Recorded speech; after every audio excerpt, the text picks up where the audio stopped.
आप देख रहे हैं शाही पाठशाला और मैं हूं बीके सिंह। ब्रिटिश भारत के प्रमुख गवर्नर जनरल।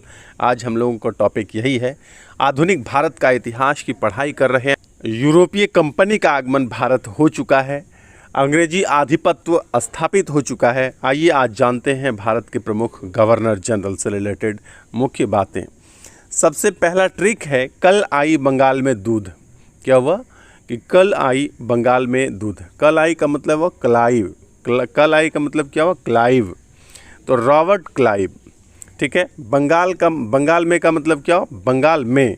दूध का मतलब हुआ द्वैध शासन की व्यवस्था की गई।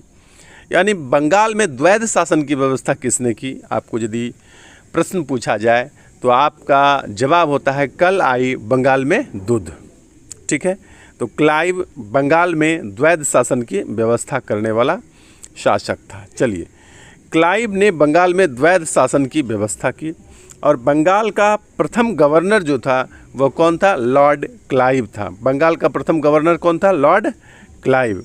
बंगाल का अंतिम गवर्नर कौन था? Warren Hastings. बंगाल का अंतिम गवर्नर कौन था? Warren Hastings. अच्छा, अंतिम गवर्नर जो था वही प्रथम गवर्नर जनरल भी था, क्योंकि जिस समय गवर्नर के पद को समाप्त करके गवर्नर जनरल का पद बनाया गया, उस समय जो गवर्नर था उसी को गवर्नर जनरल भी बना दिया गया था, ठीक है। इसलिए बंगाल का अंतिम गवर्नर वारेन हेस्टिंग्स था और बंगाल का प्रथम गवर्नर जनरल भी कौन था? वारेन हेस्टिंग्स ही था।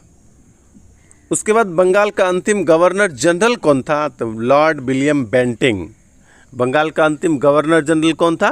Lord William Bentinck. बंगाल का अंतिम गवर्नर जनरल कौन था? Lord William Bentinck.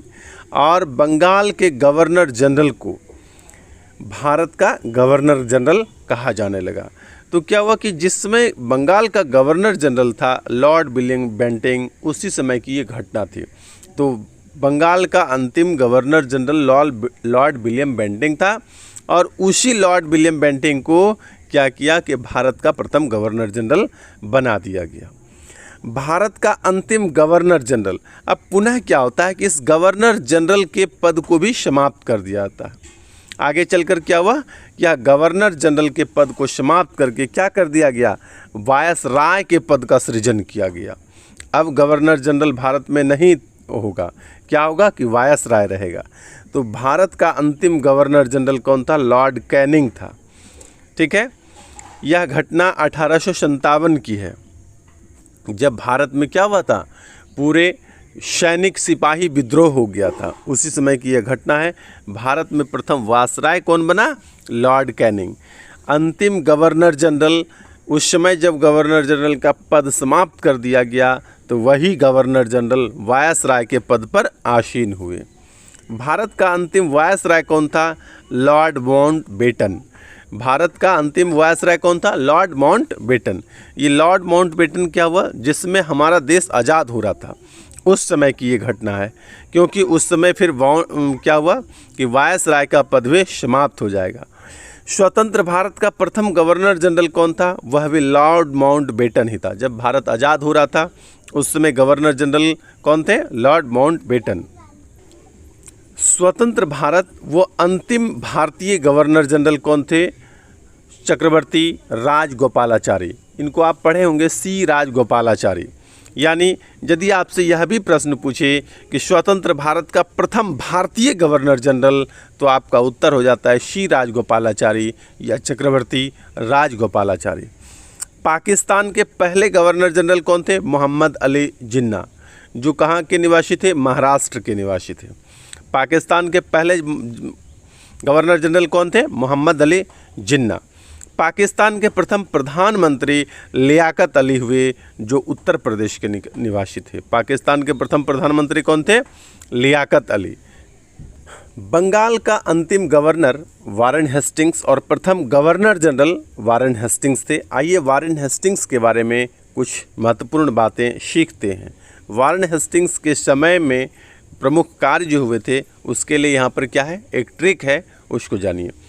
प्रेम पत्र जैसे ही बना बजट, पिट आई 84 बार। क्या हुआ कि एक प्रेम पत्र क्या होता है कि वह बजट बन जाता है, यानी किसी ने प्रेम पत्र लिखा होगा और उसको बजट में लेकर चला गया। तो जब आप बजट होता है वह लेखा जोखा होता है, वहाँ प्रेम पत्र लेकर चला जाइएगा तो क्या होगा कि पिटाई तो खाइए ही। कितना पिटाई खाए? 84 बार, 84 टाइम्स। तो प्रेम पत्र जैसे ही बना बजट, पिटाई 84 बार। यह बहुत ही इम्पॉर्टेंट है और यहाँ से बहुत प्रश्न पूछे जाते हैं और आप अक्सर कंफ्यूज हो जाते हैं। आज से आपका कन्फ्यूजन दूर और परफेक्ट आंसर चूज करना सही हो जाएगा। ध्यान दीजिएगा, ट्रिक है, प्रेम पत्र जैसे ही बना बजट, पिटाई 84 बार। प्रेम पत्र का मतलब हुआ प्रथम समाचार पत्र। प्रेम पत्र मतलब प्रथम समाचार पत्र। प्रेम मतलब प्रथम, प्रेम मतलब प्रथम, पत्र मतलब समाचार पत्र। जैसे ही मतलब जेम्स अगस्टस हिक्की। जैसे ही जेम्स हिक्की, आप ऐसा बोल सकते हैं। जैसे ही का मतलब क्या हुआ? James Hickey. बंगाल गजट के संपादक कौन थे? जेम्स अगस्टस हिक्की थे। और यह प्रथम समाचार पत्र कौन था? पहली बार समाचार पत्र का प्रकाशन हुआ किसके समय में? इसी वारेन हेस्टिंग्स के समय में। बना बजट का मतलब हुआ बंगाल गजट। बना बजट का मतलब हुआ बंगाल गजट। अंग्रेजी भाषा में छपने वाला प्रथम समाचार पत्र कौन था? बंगाल गजट। पिट आई का मतलब क्या हुआ? Pitt's India act. पिट आई, आई मतलब इंडिया। पिट आई का मतलब Pitt's India act. I for India है, ठीक है। पिट आई, पिट्स इंडिया एक्ट। पिट आई का मतलब क्या हुआ? Pitt's India act. इस एक्ट के द्वारा दोहरे प्रशासन का प्रारंभ हुआ। इसे पिट्स इंडिया एक्ट के तहत क्या हुआ? दोहरे प्रशासन का प्रारंभ हुआ। 84 बार का मतलब हुआ 1784 में। 84 बार का मतलब क्या हुआ? 1784 में पिट्स इंडिया एक्ट भारत आया। कब भारत आया था? पिट्स इंडिया एक्ट भारत कब आया? 1784 ईस्वी में। वार का मतलब हुआ वारेन हेस्टिंग्स। वार का मतलब क्या हुआ? Warren Hastings. वार का मतलब क्या हुआ? Warren Hastings. तो इस प्रकार से आप देख रहे हैं कि इसका मीनिंग क्या हुआ? प्रेम पत्र जैसे ही बना बजट, पिट आई 84 बार। प्रेम पत्र मतलब प्रथम समाचार पत्र जैसे ही मतलब James Augustus Hickey. Bengal gazette के संपादक कौन थे? James Augustus Hickey. बना बजट का मतलब बंगाल गजट, अंग्रेजी भाषा में छपने वाला प्रथम समाचार पत्र। पिट आई मतलब पिट्स इंडिया एक्ट। इस एक्ट के द्वारा दोहरे प्रशासन का प्रारंभ हुआ। 84 बार का मतलब 1784 में पिट्स इंडिया एक्ट भारत आया था। वार का मतलब क्या हुआ? Warren Hastings. ठीक है, आइए आगे कुछ पॉइंट्स है, उस पॉइंट को भी क्रम से देख लेते हैं। पहला पॉइंट है, वारेन हेस्टिंग्स के ही शासनकाल में 1773 ईस्वी में रेगुलेटिंग एक्ट पारित हुआ। कौन सा एक्ट? Regulating act. प्रथम रेगुलेटिंग एक्ट कब पारित हुआ था? 1773 ईस्वी में। इस एक्ट के तहत 1774 ईस्वी में, 73 में आया और 74 ईस्वी में क्या हुआ? कलकत्ता में एक सर्वोच्च न्यायालय का गठन किया गया, जिसके प्रमुख न्यायाधीश सर एलिजाह एम्पे थे। ये आपको याद रखना है कि भारत का प्रथम न्यायाधीश कौन हुए? Sir Elijah Aamby.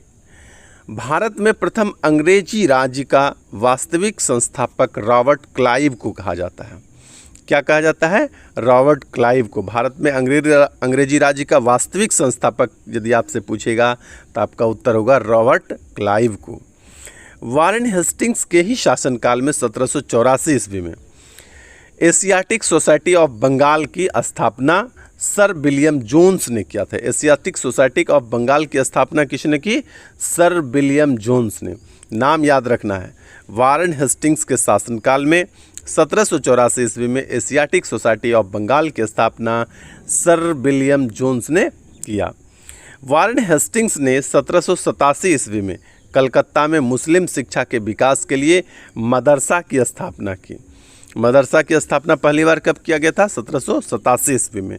Warren Hastings के शासनकाल में चार्ल्स विल्किंस, कौन? चार्ल्स विल्किंस ने गीता का अंग्रेजी में अनुवाद किया। अशोक के ब्राह्मी लिपि को सबसे पहले किसने पढ़ा था? जेम्स प्रिंसेप ने। यह क्वेश्चन बहुत बार पूछा गया है। अशोक के ब्राह्मी लिपि को सर्वप्रथम किसने पढ़ा था? जेम्स प्रिंसेप ने। अगला गवर्नर था लॉर्ड कॉर्नवालिस। अगला गवर्नर कौन थे? Lord Cornwallis. 1786 से लेकर के 1793 ईस्वी तक लॉर्ड कॉर्नवालिस अपना शासन करते हैं। 1793 ईस्वी में कॉर्नवालिस ने कानून का एक कोड तैयार किया, जिसे कॉर्नवालिस कोड के नाम से जाना जाता है। कर्नवालिस को भारतीय नागरिक सेवा का जनक कहा जाता था। यह उदार थे, उदार हृदय के थे, इसलिए इनको क्या आता है, भारतीय नागरिक सेवा का जनक।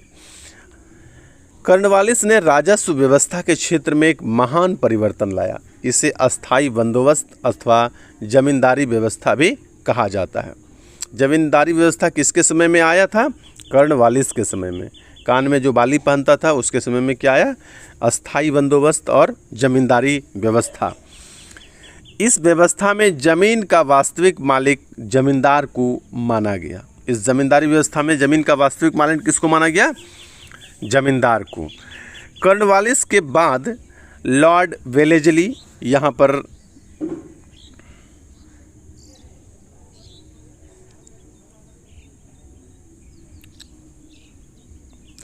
कर्नवालिस के बाद बंगाल का गवर्नर लॉर्ड वेलेजली को बनाया गया। 1798 से 1805 ईस्वी तक बंगाल का गवर्नर लॉर्ड वेलेजली हुए।